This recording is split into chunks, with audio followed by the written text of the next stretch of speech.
Once again, as always, I'm Chris Richards, the Eclectic Radical. And once again, it feels like as always, but not quite. My guest is Seth Sturm, the co-chair of the West Virginia Democratic Party Indigenous Caucus, which brings up the question, how has it been going and what's the status report?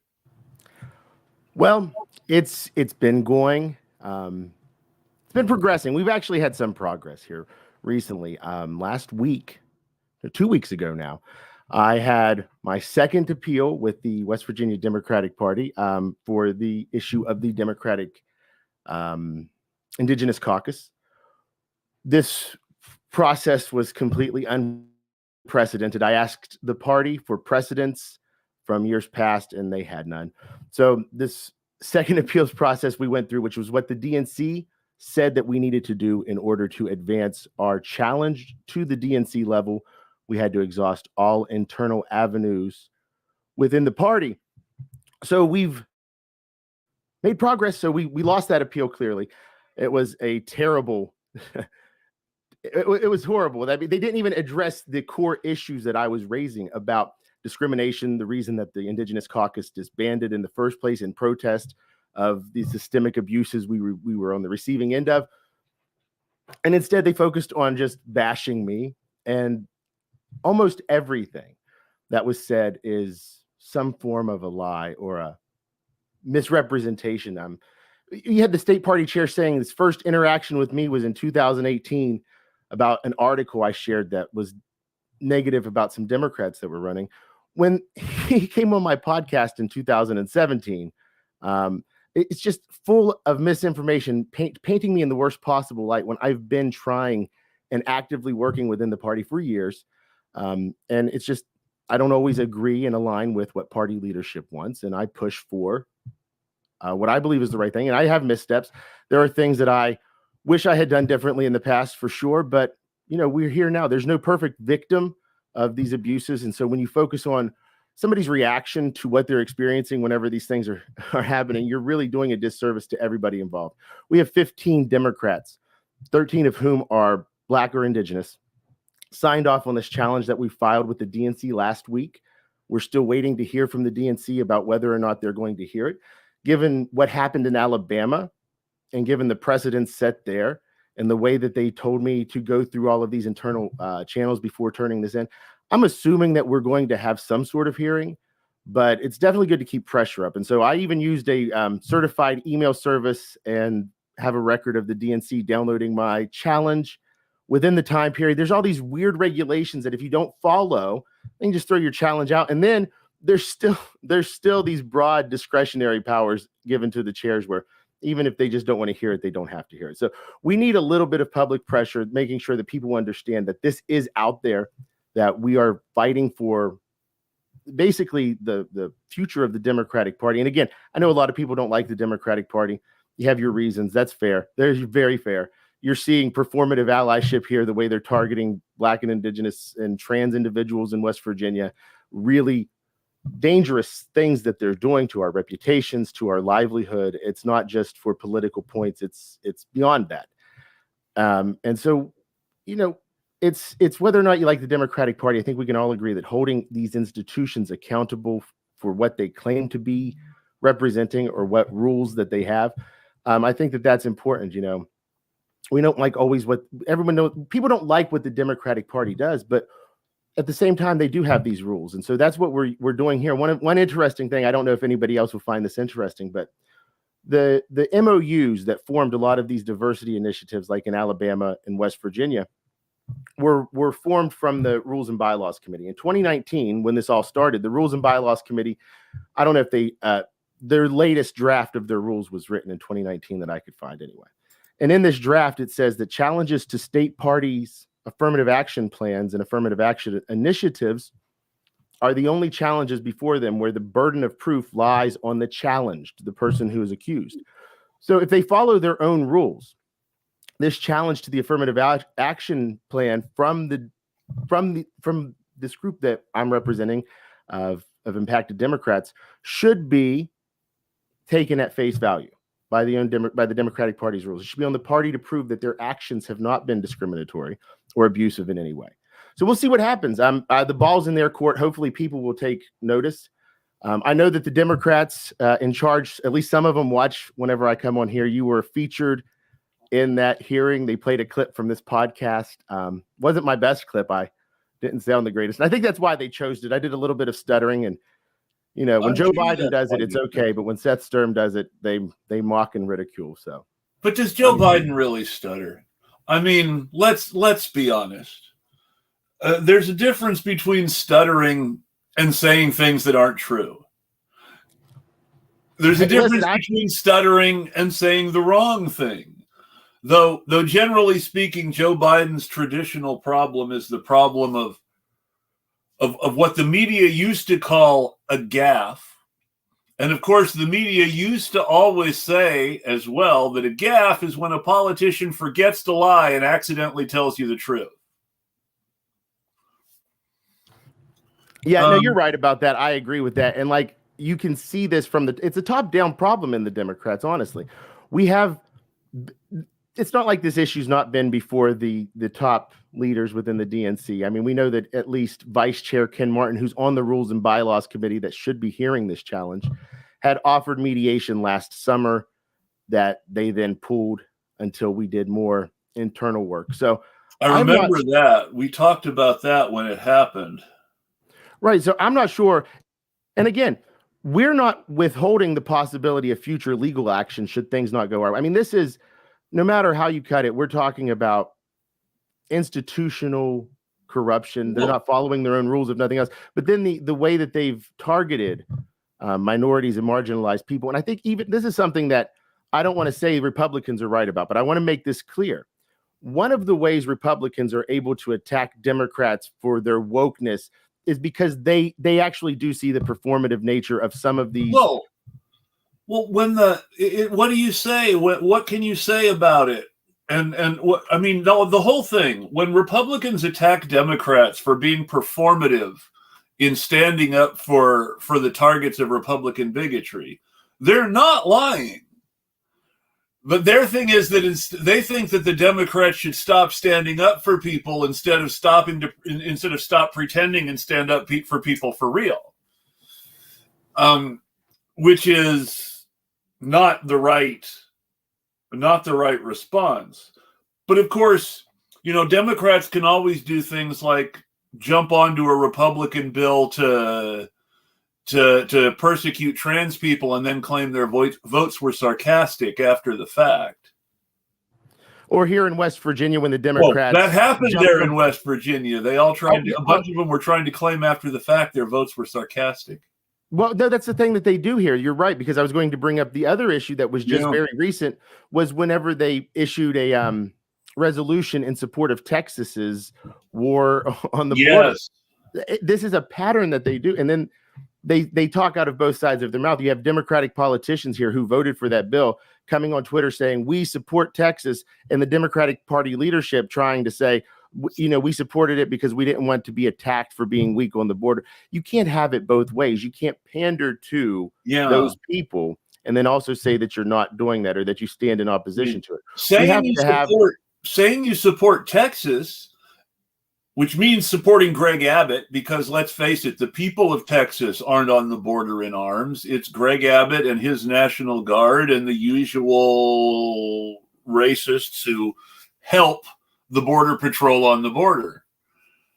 And it should be noted for the record that the Border Patrol fully cooperates with those racists who are helping them and actually arrests and charges people who try to help the victims of the Border Patrol. But that aside, you're saying you stand with Greg Abbott against refugees and that you believe Republican lies about Biden's border policy, whereas Biden's border policy is pretty much the same as Trump's border policy, except in a few areas where Biden has actually managed to be tougher than Trump. The difference is he's not calling the military down to the border and shooting rubber bullets at migrants. And that again, you're pointing out the hypocrisy of their transactional support. What do we want to call it? Where it's only the only time they support marginalized people is when it's easy or beneficial. So if they're trying to win votes, they can proclaim that they support us, but without actually ever taking the actions while they have the power to stand up for what's right. These Democrats here in West Virginia, super minority. If there's such a thing as a super majority, then we have a super minority right now. And they don't have the ability or the wherewithal to be that opposition party, to give people here the option of something different. If our two options are bigotry, and most of the people around here support Republican policies because of their livelihood depending on coal mining and all of these things that have been propagandized over, you lose the ability to outreach. We have low voter turnout. We have low voter engagement. And a lot of that comes from the fact that people are just kind of going through life. They assume things will just be the status quo. And I don't think people are realizing exactly what's happening, especially in places like West Virginia. The rise of the GOP here, they've taken a turn. I mean, where it was once just, traditional things that would be a Republican stance, it's taken that turn into what's happened nationally. And they're taking on these culture wars where they've got ads running against a Republican in the primary, Patrick Morrissey, who's gross. He's a terrible person. I will say that. Horrible person, my opinion. They're running ads saying he's pro-transgender, and they're putting up pictures of little kids, stock images of little kids in these campaign ads, vilifying them. And I can't imagine that these children's parents or whoever authorized their image to be used would want it to be used in this way. So they're attacking the Republican candidate for being too pro-trans. Yeah, because he worked for a pharmaceutical company that provides hormones or one of the medications.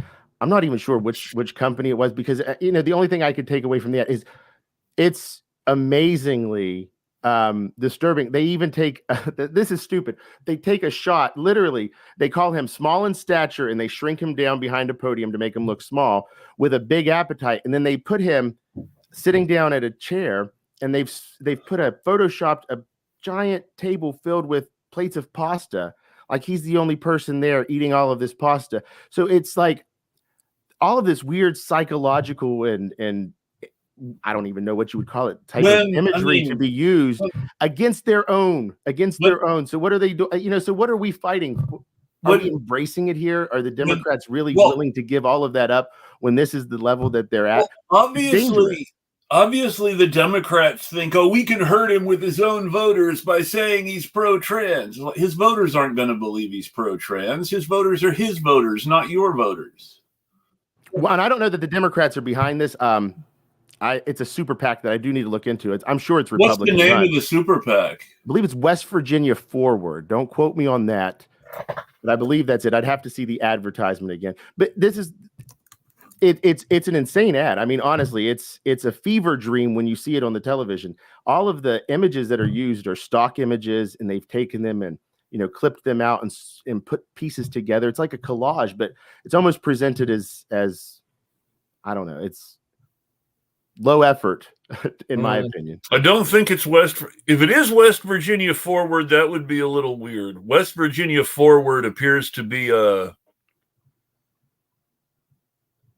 maybe it was Moving West Virginia Forward. Maybe. I'm not sure. Sure. It would be good to find out if you can.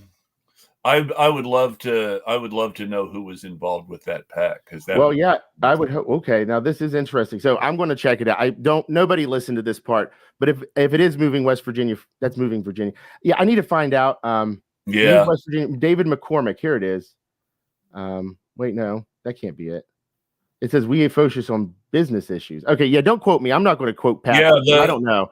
Yeah, I need to pay more attention to that ad.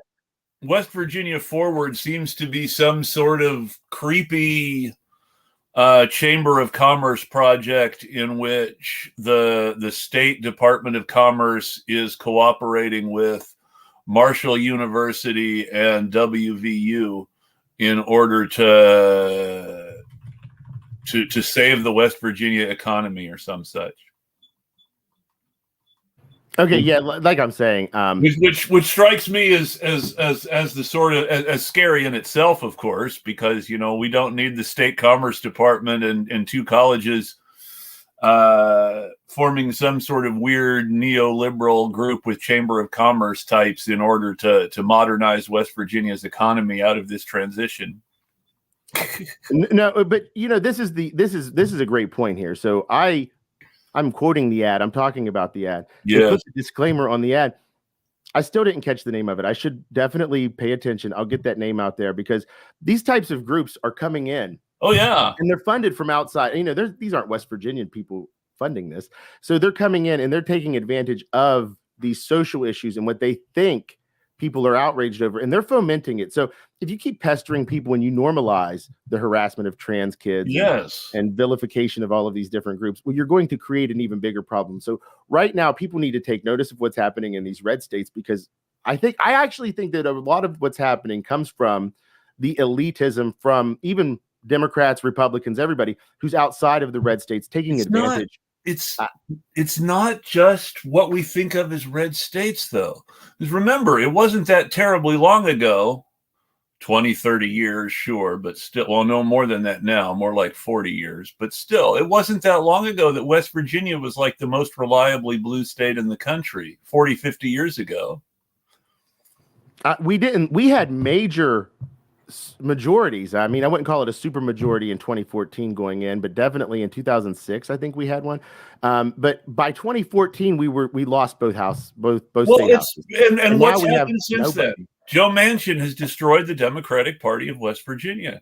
All in this weird guise of, this is the guy we need to save the Democratic Party in West Virginia, and he's destroyed it. I actually think I have an article about this on my Substack. I basically say he's a vampire. That's the analogy that I did, because he came in, used every resource the party had available to him at the exclusion of other folks. Mm-hmm. And then when he got in DC, he used again to bring his profile up, never fighting for anything that would benefit people, really. And then whenever things got too rough, when he realizes he's going to lose to Jim Justice, what does he do? He says, I'm done. That's it. I had my fill. I've gotten everything I can get out of it. Now there's no benefit to me being any fighter or being whatever anybody thought I was. He's proven himself to be that person that we always said he was. And this is another thing to remember. Marianne Clater and myself, that's who's brought this challenge to the DNC. We were vilified heavily in 2018 for supporting Paula Jean Swearingen, having her on our podcast, saying people said that we were anti-Joe Manchin. And this Marianne Clater wrote a great everybody should be anti-Joe Manchin. I mean, it's like, on what planet is being anti-Joe Manchin a bad thing? Well, now, and it's taken a turn. So now everybody wants to say they're anti. We're not Joe Manchin people, but that's just not true. So my point is when Marianne Clater is telling you something, you say whatever you want about Seth Sturm. Marianne has a reputation for standing up for what's right, and she signed off on this challenge because things have happened to her as well, and impacted Democrats standing together, impacted people across the board. That's what I try to say here is, like, even if you don't like the Democratic Party, if you respect the idea that equity is something that needs to be enforced or taken seriously, then this is something that we should pay attention to, because the DNC is fully aware of what's happening. They've had disparate responses in Alabama versus West Virginia. Yeah, I saw that. So this is something to be taken. It's not just a West Virginia issue. This is something that is going to be a national trend. Which way are the Democrats going? They're clearly shifting right. We're watching it happen before our eyes. They're abandoning all of the marginalized people that they've been saying, we've got your back. We've got your back. Well, their shift right happened when they decided Joe Biden was their nominee in 2020. And I told everybody what was going to happen. And people just talked about, Joe Biden's our best chance to beat Donald Trump. We got to vote for Biden to stop Trump. It'll be better under Biden than it was under Trump. Even if Biden's a bad president, it'll be easier for us to organize. It's like, no, I mean, it was much easier to organize under Trump because people were receptive to the idea that we needed to organize. Whereas Biden has convinced, a lot of people are convinced there's no reason to organize against Biden. And the people who are organizing against Biden aren't organizing anything effective to replace Biden with somebody more progressive and more in tune with the 21st century. No, their ideas about opposing Biden are things like vote undecided, or vote none of the above. Now, I'm not a big fan at all of Marianne. Sorry, I don't mean I need to be more considerate here. I don't mean Marianne Clater, obviously. I am not a big favor of the I hate it when I can't talk. I am not a big fan in favor of self-help authors and religious leaders in general running for president. I thought that it would have been great if we had been able to see a better progressive Democrat want to stand up to Biden. And we didn't get one. We got Marianne and we got Cenk. Neither of whom is what I would call a real progressive. But Marianne was on the ballot in Michigan when the allegedly pro-Palestine Democrats were running their big vote uncommitted operation. The whole idea being we want lots of people to vote uncommitted so that Biden knows that we don't support what he's doing. Well, if you really don't support what he's doing, vote for his primary challenger. I'm not a big fan of hers, but they could have all voted for her. And instead they chose to vote uncommitted. You're seeing the same thing in New York where there's this big movement to leave the presidential slot blank. And yet the vote blank movement, they're not saying vote third party or vote for a primary opponent. They're saying leave president blank on your primary ballot.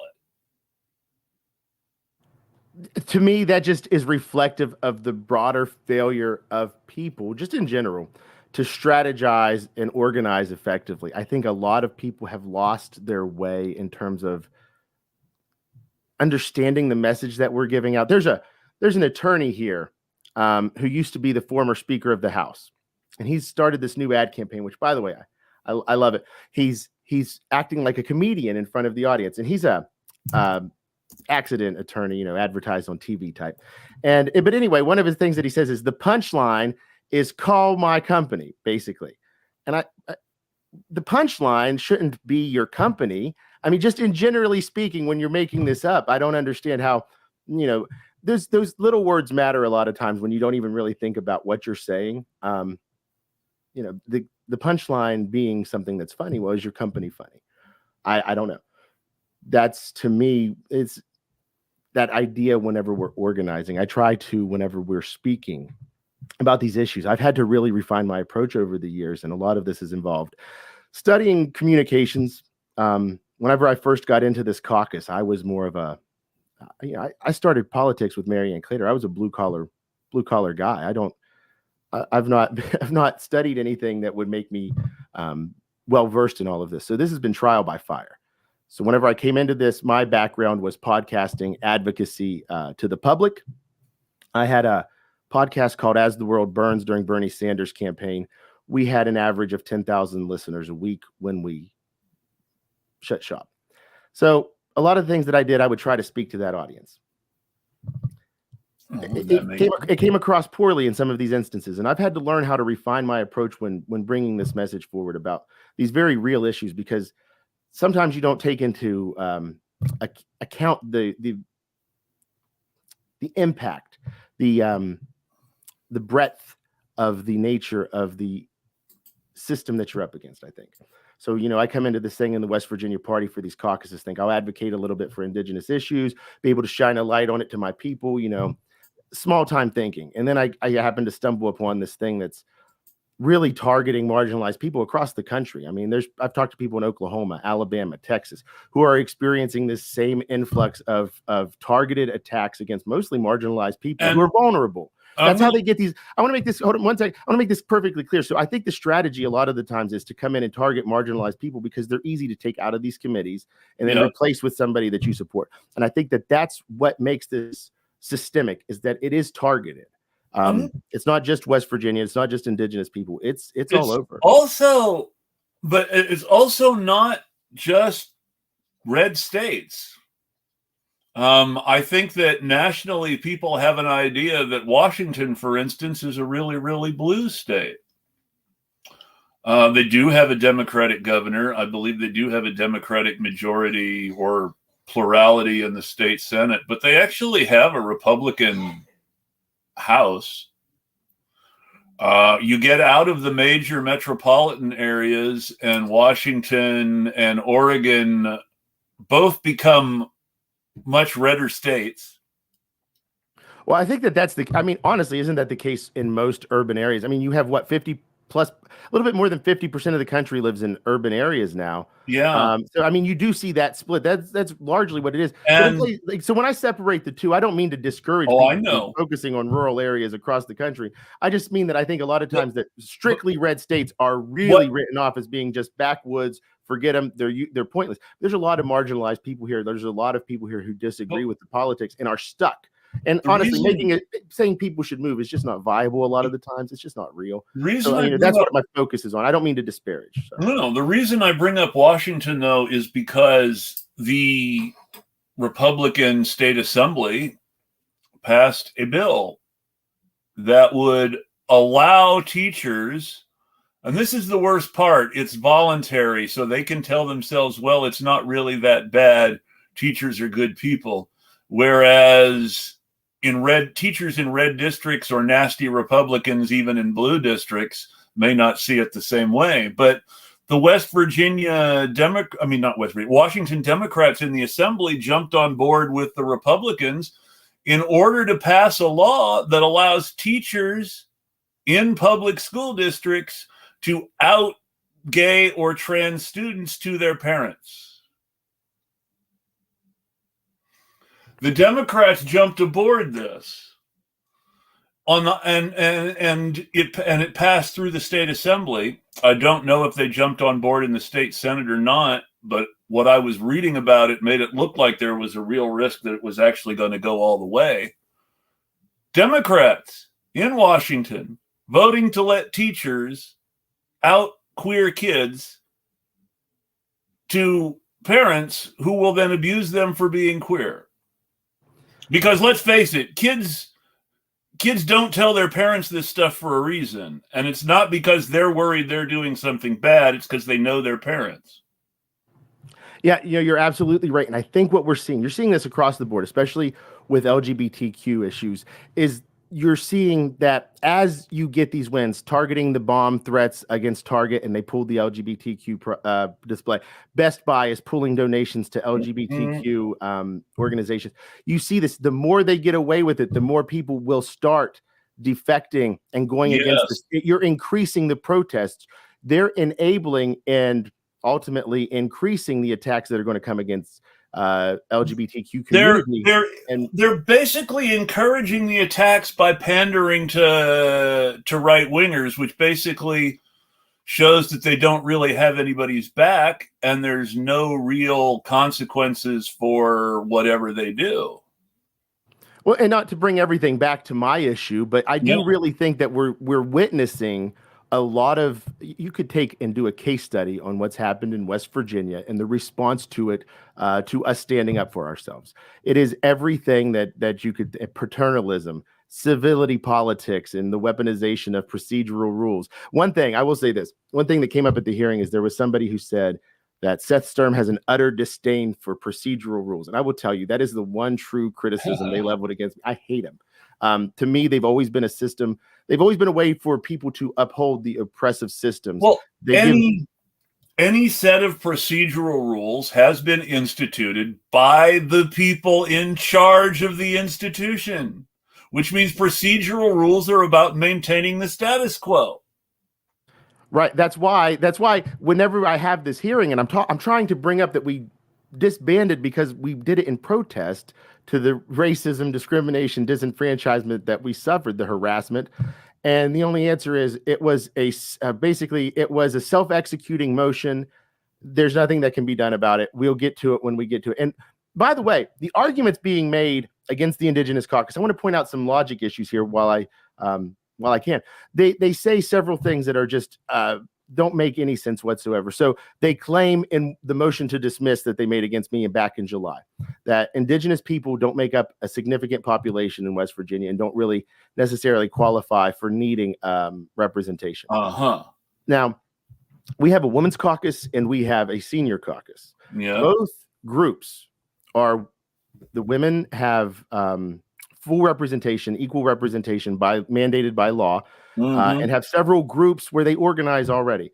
And I've suggested that, it would be better served to be a council on the affirmative action committee rather than voting members. That's my opinion on that. Senior caucus, the same. They take up, I think it's 45% of the committee. They're only 37% of the population. They're overrepresented on the committee. And listen, I'm not necessarily saying, I'm against it. Okay, we can work with it. But the issue is, if you're saying the Indigenous caucus shouldn't exist because there aren't enough people, but there's these caucuses that are overrepresented, and you can see based on the affirmative action plan which caucuses actually have issues with outreach and representation, because their part of the plan focuses on, well, what can we do to increase our numbers? And the women's caucus and the senior caucus is basically like, oh, this is, we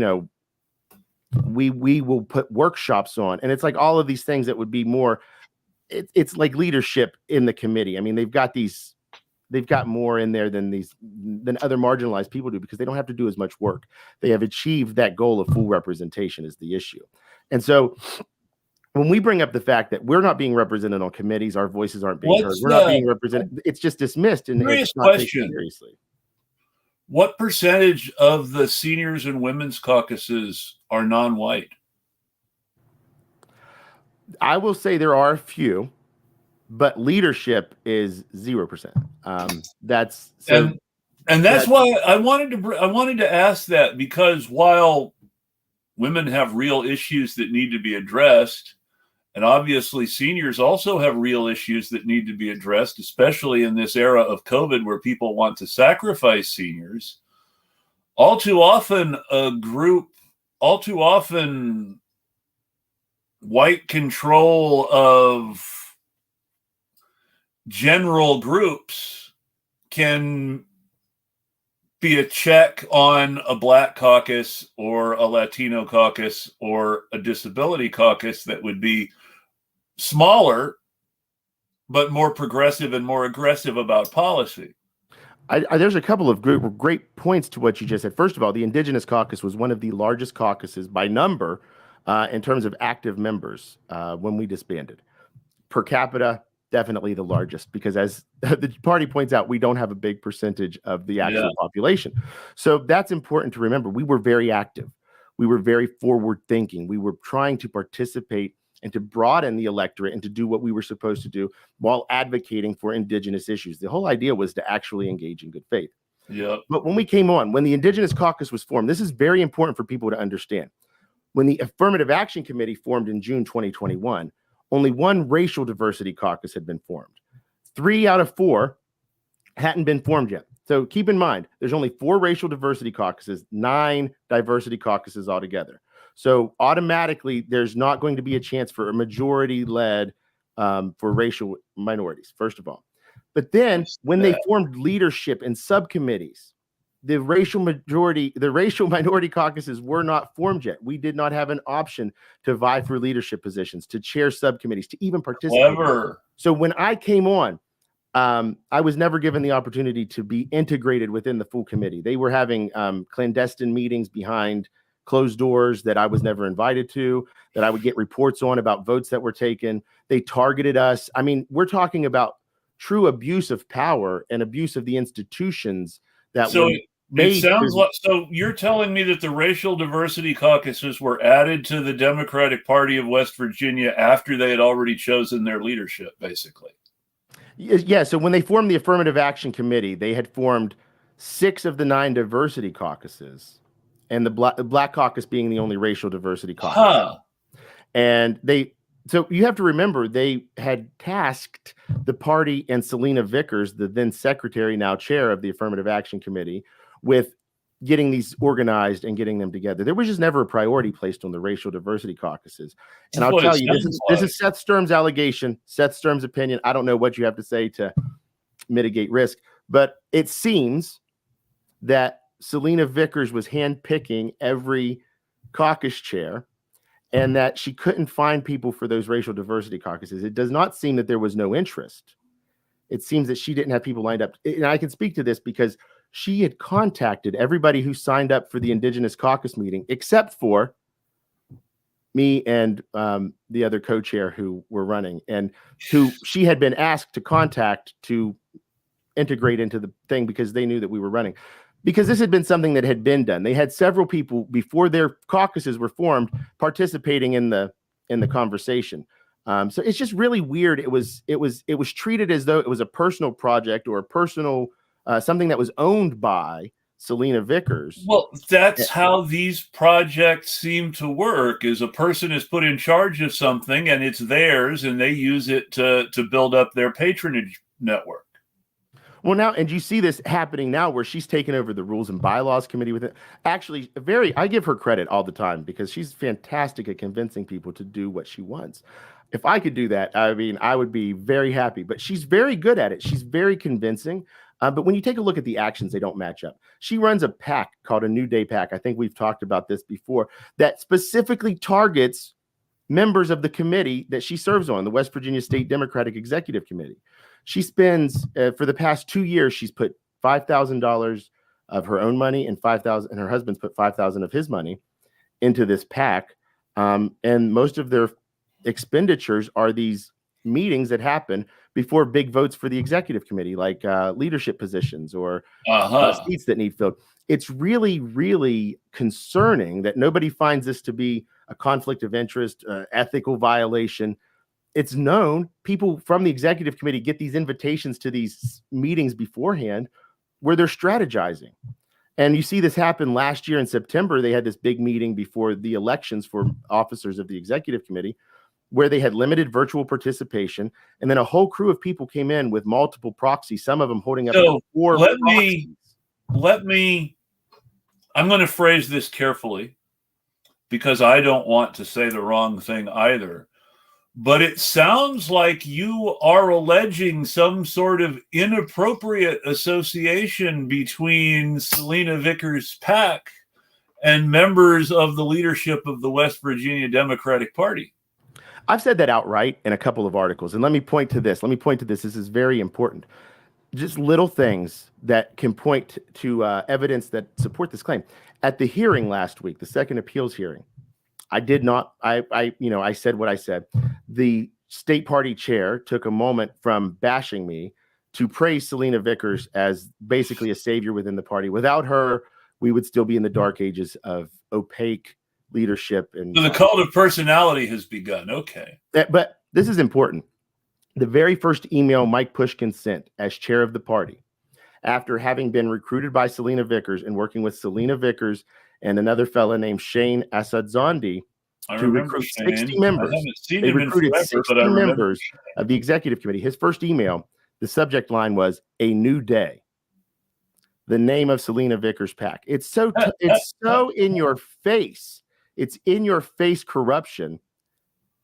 Nobody cares. This is the issue. Nobody cares because they assume corruption is par for the course, but it can't be. We have to stand up to these things. We have to make a big deal about it because otherwise we're allowing somebody who's willing to put up tens of thousands of their own money to persecute marginalized people to get leadership in a dead party, a party that has no power in this state, and they're not winning elections. Right now, the Democratic Party is actively working against their candidates. I work for Mary Ann Claytor. She will be the nominee for state auditor. They will not give voter access to Vote Builder, something that in the past elections was given. Yeah, I saw that they changed the rules, so you have to so statewide officers have to pay a lot more for access to that. It was free. It was free if you got the nomination after the primary. Every candidate got it. Now it's $5,000. Yeah. And I'm going to tell you, Mary Ann Claytor, you don't have $5,000 spare dollars to give to the party, who's, by the way, their fundraising numbers in the tank. They're overpaying their admin people. This is public record. I'm not going to say any names. I'm not going to say what they're paying. They're overpaying for underperformance. And at a certain point, we have to take a look at the party structure. And I know they watch this, so I'm talking directly to you guys. at a certain point, we have to take a look at the party structure and say, why are we failing? What can we do differently? And the answer is you have to have more diversity of thought. You have to be willing to engage with people and not think that you know everything and shut down they spend more time fighting people within the party than they do standing up to the fascist GOP. You know, it doesn't make sense. If they can't fix everything right, there might be an outbreak of democracy in the Democratic Party, and we can't have that. I'm hoping that I can foment such an uprising. I keep telling people I want to do a civic revival, get people engaged in the process again, make it exciting. People, I think, have lost track. I mean, we're all in this kind of what's the word I'm looking for here? Where we're comfortable. People are comfortable. A lot of people are comfortable, even if they're not, but they're comfortable with the way things are, and they assume things are static. They assume things aren't moving, but that's just not true. We have to get people engaged again. I remember in 2008 when I was first time voting in a presidential election, there was a lot of effort put into energizing young people. Now, I went to a store and I was talking to the cashier. And they said, ask me something about what I did for a living. And I said, oh, I work for Mary Ann Claytor. I said, well, will you vote for Mary Ann Claytor? Just casually. I don't vote. And then we ended up having a whole discussion about why she thinks it's pointless to vote. She'll never vote. And I said, I can't blame you. I'm not going to sit here and lecture you about what to do just one-on-one.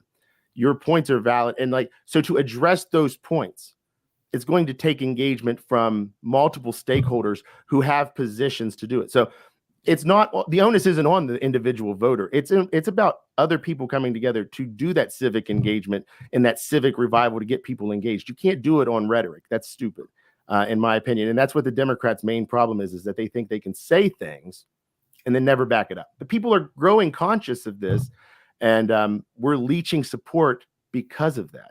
And so I think we need a little bit of realness in the party. And, I'm hoping that I bring. This has been coming for a while. It's the result of co-optation. Back in the 70s, the Democrats made every mass organizing group that had been successful at passing civil rights legislation in the 60s. They absorbed them into the Democratic Party in such a way as to institutionalize mass organizing. And the result is you have tame movements that don't want to seriously organize against Democrats. And when somebody speaks up or organizes against Democrats or agitates for someone outside the leadership establishment, then the Democrats close ranks and get nasty because it's more about protecting their control. The leadership thinks it's more about protecting their control of fundraising than anything else. Now, if politics is about money to you, then you're never going to end up siding with the people who don't have any.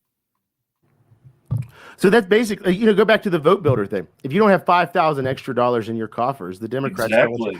This is telling too. At the hearing that I had, one of the criticisms was that I attack winning Democrats because they're attacking losing Democrats by attacking me, by attacking people who've lost other elections. But the problem comes in when you attack winning Democrats, apparently. It's just the hypocrisy. But how are they winning? What are they doing for the Democratic constituencies they claim to be representing? Well, what good is it to win and then vote for trans bans and support for the psycho anti-immigrant governor of Texas? By the way, worth pointing out, the two people he named, I believe, both lost. They're both out of office. So it's not like they're longtime winning Democrats either. The point is that, and by the way, what I attacked them for was taking money from Heather Bresch, the CEO of Mylan, after the EpiPen scandal. So whenever they're criticizing me for criticizing winning Democrats, what am I criticizing them for, guys? Why did the Indigenous Caucus leave? They want to focus on all of these. Oh, this is something that Seth did. This is something. Why? What is the context? What has been the underlying message from my advocacy since 2016 when I came on the scene? It's been fighting against corruption. It's been fighting against racism, systemic abuses. It's all of this. And everything I've said has been. But you're not a team player, so they don't like you. The feeling's quite mutual. This is important. This is important. I could work with them. If they were good faith, I don't need to like them personally. I understand it can make that distinction.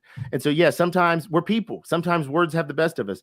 One of the members of the executive committee told me to get effed Baldy McWhite dude, which a little bit funny, a little bit racist, all of it. But you know what? He's a person who responded to something he didn't like. I think it's horrible. I think it's awful. But at the end of the day, is it the defining characteristic of who he is? Not really. There's a whole list of things that make him a racist and terrible person. That's beside the point. You know, the issue is that policy-wise, he also does these things that are abuses of power that systematically silence and oppress diversity of thought, diverse voices.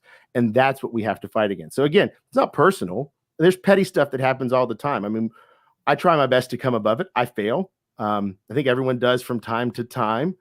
We've seen that happen. And to use that as a cudgel to say the Indigenous Caucus shouldn't exist because sometimes Seth can be confrontational or rude.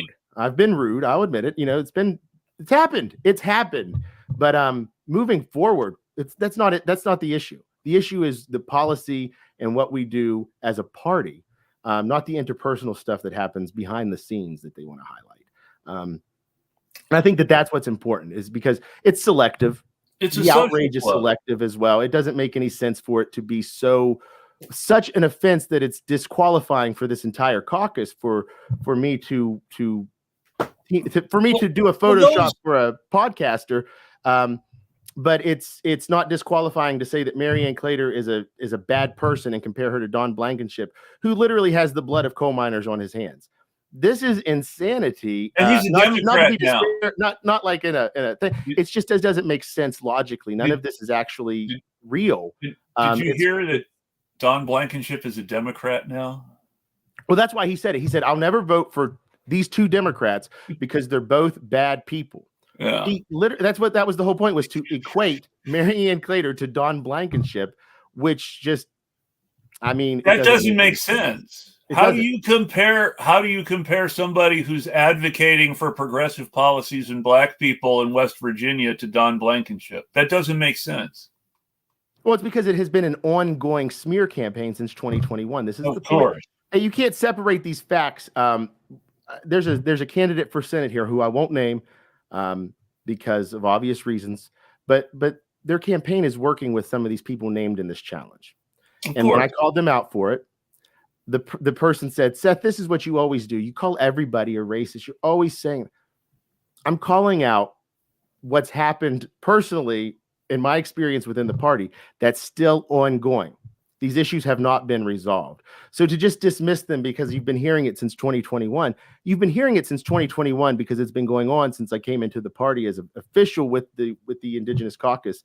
I now call myself the founding chair because one of their big issues is that but the caucus is in limbo. As far as I'm concerned, we're still litigating this, and to concede the point that there is no caucus is really silly. So I use that email for official contact because I'm keeping a record. Like I said, I will take this and we've got 15 people signed off on this challenge. I saw that. It's not just Seth. It's a very real issue. People need to take it seriously. 15 people, I could be counting wrong, but that's more people than they have in the state Senate, right? You could combine the state Senate and the House of Delegates members, and I think that you would still be short of 15. I have to double check. So you have more people supporting you than they have in office. Well, on the state house level, you're absolutely right. And that's something to consider. And also 15 people, when I don't know how many people were there at that second appeal that voted against our recognition as a caucus, but 15, you're looking at least a quarter of that number. I don't think there was more than 60 people there that night. So this is a substantial number of active Democratic Party members. 13 of the 15 are Black or Indigenous. Understand this. So when they bring up, and I hate to say that they're using, I don't like to say tokenize. I don't want to minimize anybody on that committee for their role on that committee. It's important. Diversity is important, even if it is performative sometimes. It's still important because you can't lose that visual. They have their reasons. But when you take the handful of people on the committee that went, and we have a couple of members on that committee also who signed off on this. So it's taking a look at the evidence. It's not using one person or one person's identity to negate everything else that's happened.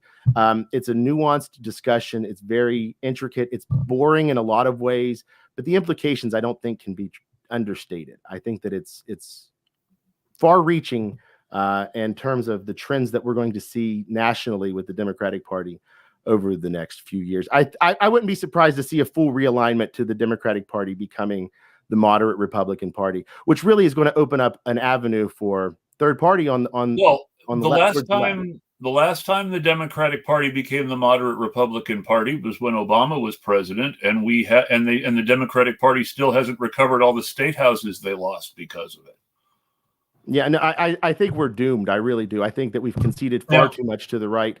I think that we're going to see a lot of conflict arise from these laws that are being passed, and when they start being enforced, I don't know what's going to happen. I really do have I don't want to be a naysayer, and I know I've got a hard out here pretty soon, but it can't be understood. People will die if these issues, they already are, but trans people are dying.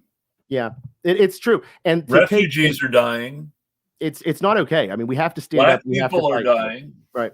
Old people and disabled people are still dying of COVID. Oh, yeah. No. And speaking of that, that's one thing that this can't be understated. They negate everything about my Indigenous identity. And here I am. I had, I'm not super close with my family in Arizona. I mean, I grew up in West Virginia, but I do know of them. I do know them. And, my grandmother's very close with her family out there still. And during COVID, we lost 20 plus people from our family out in Arizona, and one here very close to my grandma. The trauma that has been endured by our family can't be understated either. And yet, does the Democratic Party, I mean, we're supposed to have empathy for everything that happens, or just have some sort of reverence for the leadership there, when they don't have common human decency with the people below them.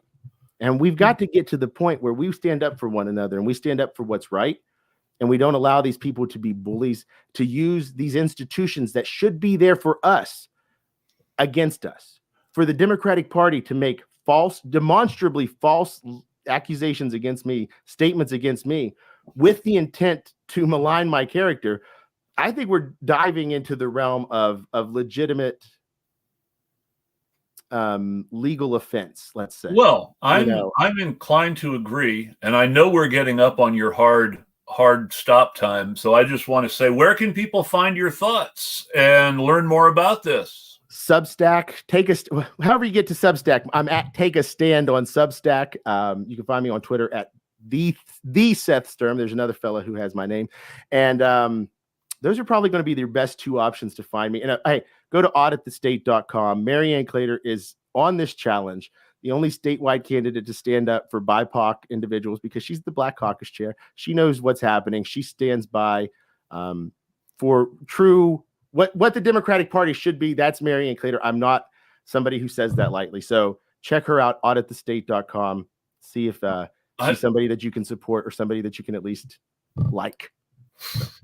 Well, I appreciate you mentioning that. I want to wish you a happy Easter and your family a happy Easter. And I hope you don't get in too much trouble with them for the extra 5 minutes with me today. And I hope you have a great day. Thank you, Chris. Thank you very much. You've been one of the only outlets to give us a voice, and I can't thank you enough. So really that's what I'm here for, is to try to give people voices. So thanks, and keep shouting. All right. Take care. Thank you. Take care, Seth. And Seth talked about the Democratic Party moving hard right. And it's true. We can all see it happening. We can see it happening when progressives were running here in Oregon, so-called progressives, with hard stands on the Ukraine war. And some of those people are now in or out of office, are now supporting Israel. And we're seeing constant Twitter garbage from people who used to identify as progressives, but who are now talking about their support for Biden and how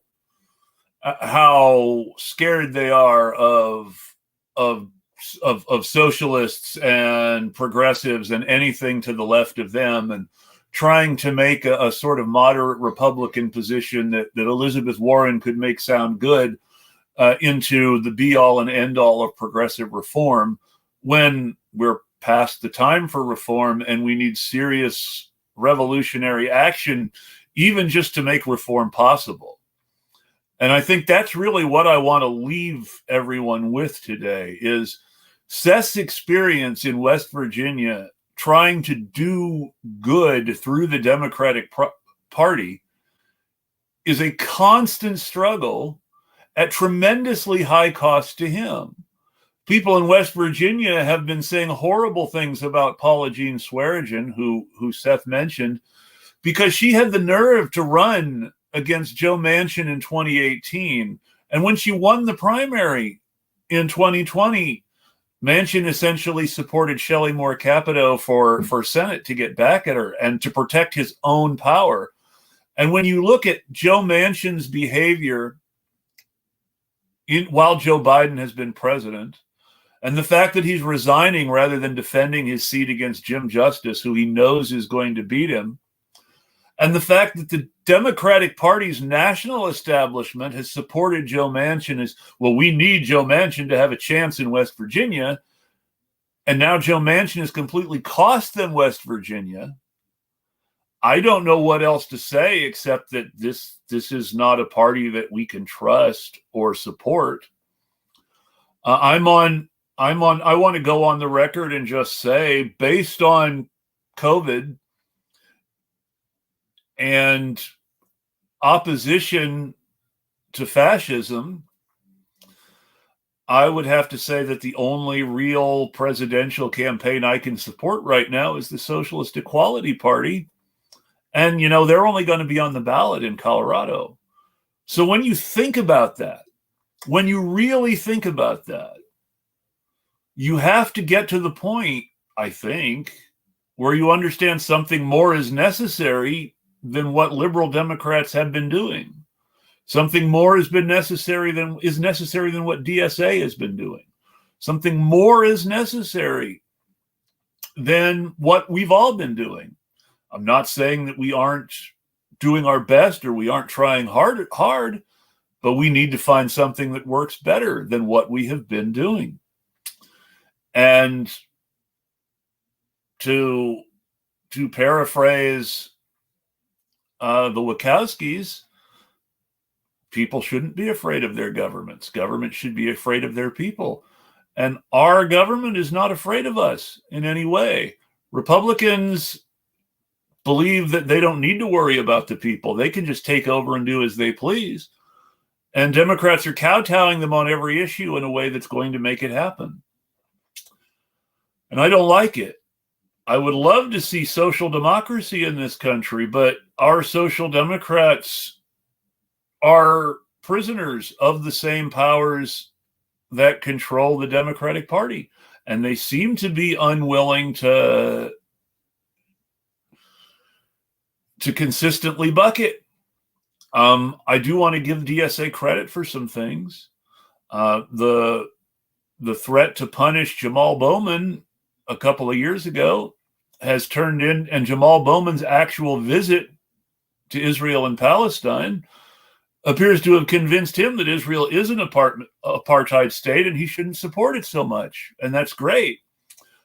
But that didn't happen because people ignored it. That happened because people got in his face.